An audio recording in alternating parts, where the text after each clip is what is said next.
We think we know a lot about Marty Eigen, but what do we really know? Let's dig a little deeper. Although little is known about his early childhood, our archivists have put together these rare and important photographs to explain how Martin Eigen went from an obscure child in Brooklyn to the legend we know today. Although much research has been done, many pressing questions remain. For example, why was he always seen wearing a tuxedo?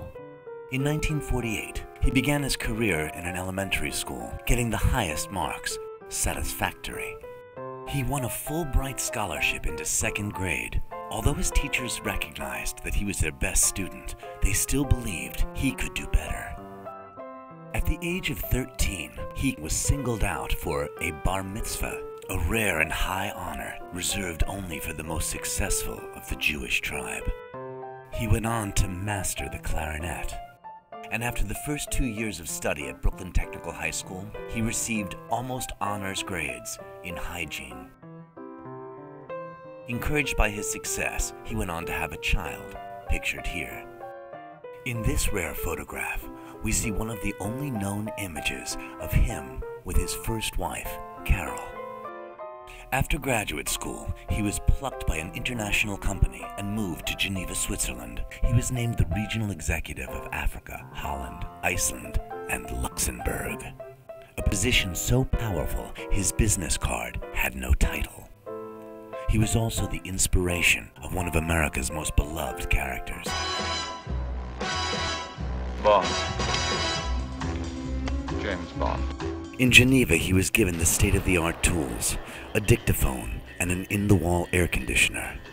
By the 1970s, Marty had grown weary of working for the man.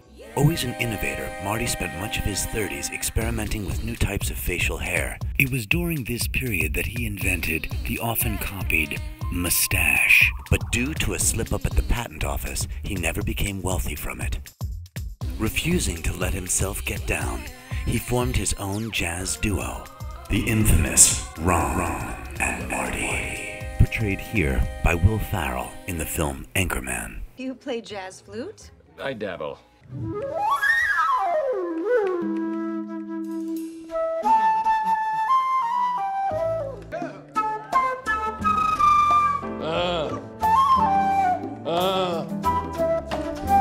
That's baby making music, that's what that is. The 60s and 70s were a time of great social change, and Marty was not one to be left behind. Although there are almost no photographs in existence from this time, we've hired professional actors to perform a scene that may have happened, representative of how Marty probably was in this period. Tell you something, Mr. Bunker. No, let me tell you something, Mr. Stivic. You are a meathead. And meathead, dead from the neck up. It was during this period of time that he married his second wife, Anne Brown, pictured here from one of those novelty photo booths where you pretend to be from the 70s. Years later, he attended the wedding of his second cousin, Anita. So struck was he by her beauty that he swore one day he would make her his own. As the result of his incredible persistence and the use of coercion in the form of a large polar bear, he was able to one day have his dream come true. As luck would have it, the third marriage was a charm. Well, you all know how the story goes from here. He lived happily ever after. He became wealthy, healthy, and wise. And one day was lucky enough to have all of the important people in his life come together to celebrate his 70th birthday. Happy birthday, Marty Eigen, whoever you may truly be. Let's go!